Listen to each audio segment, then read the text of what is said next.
যারা প্রতিটা দিন কম্পিটিটিভ এক্সামের জন্য প্রিপারেশান নিচ্ছেন তারা আমার এই চ্যানেলটি সবার আগে সাবস্ক্রাইব করে রাখতে পারেন। তার কারণ হলো আমার এই চ্যানেলে প্রতিটা দিন কম্পিটিটিভ এক্সামের মতো পরীক্ষার প্রশ্ন ও উত্তর সম্পর্কে আলোচনা করা হয়। চলুন কথা না বাড়িয়ে ভিডিওটা শুরু করা যাক। ফার্স্ট প্রশ্ন, উৎসবের শহর কাকে বলা হয়? উত্তরটি হলো মাদুরাইকে উৎসবের শহর বলা হয়ে থাকে। নেক্সট প্রশ্ন, রাসায়নিক পাললিক শিলার উদাহরণ কি? রাসায়নিক পাললিক শিলার উদাহরণ কি? উত্তরটি হলো ডলোমাইট রাসায়নিক পাললিক শিলার উদাহরণ। উত্তরটি হলো ডলোমাইট রাসায়নিক পাললিক শিলার উদাহরণ। নেক্সট প্রশ্ন, ভারতের উদ্যান শহর কাকে বলা হয়? উত্তরটি হলো বেঙ্গালুরুকে ভারতের উদ্যান শহর বলা হয়ে থাকে। উত্তরটি হলো বেঙ্গালুরুকে ভারতের উদ্যান শহর বলা হয়ে থাকে। নেক্সট প্রশ্ন, পাল যুগে কোন ধর্মের বিকাশ ঘটে? উত্তরটি হলো বৌদ্ধ ধর্মের বিকাশ ঘটে পাল যুগে। উত্তরটি হলো বৌদ্ধ ধর্মের বিকাশ ঘটে পাল যুগে। নেক্সট প্রশ্ন হলো পৃথিবীর কেন্দ্রমণ্ডল প্রধানত কোন ধাতু দিয়ে তৈরি?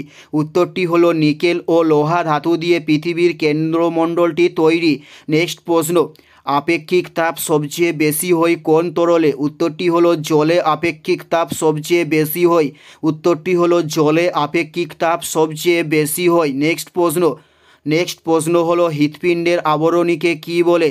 হৃৎপিণ্ডের আবরণীকে কী বলে? উত্তরটি হলো পেরিকার্ডিয়াম বলা হয় হৃৎপিণ্ডের আবরণীকে। উত্তরটি হলো পেরিকার্ডিয়াম বলা হয় হৃৎপিণ্ডের আবরণীকে। নেক্সট প্রশ্ন, 1876 খ্রিস্টাব্দে ভারতসভা কে গঠন করেন? উত্তরটি হলো সুরেন্দ্রনাথ বন্দ্যোপাধ্যায় 1876 খ্রিস্টাব্দে ভারতসভা গঠন করেন। উত্তরটি হলো সুরেন্দ্রনাথ বন্দ্যোপাধ্যায়। নেক্সট প্রশ্ন, খলিমপুর লিপি থেকে আমরা কোন রাজার বর্ণনা পাই? উত্তরটি হলো ধর্মপালের বর্ণনা পাই আমরা খলিমপুর লিপি থেকে। উত্তরটি হলো ধর্মপাল। নেক্সট প্রশ্ন, কৈবর্ত বিদ্রোহের নায়ক কে ছিলেন? উত্তরটি হলো দিব্য ছিলেন কৈবর্ত বিদ্রোহের একজন নায়ক। উত্তরটি হলো দিব্য ছিলেন কৈবর্ত বিদ্রোহের একজন নায়ক। এটাই ছিল এই ভিডিওর লাস্ট প্রশ্ন। আর কোন ধরনের কম্পিটিটিভ এক্সামের ভিডিও আপনারা প্রত্যেকে দেখতে চান অবশ্যই কমেন্টে লিখে জানান। পুরো ভিডিওটা দেখার জন্য আপনাদের প্রত্যেককে আমাদের ইউটিউব চ্যানেলের পক্ষ থেকে রইল অসংখ্য ধন্যবাদ।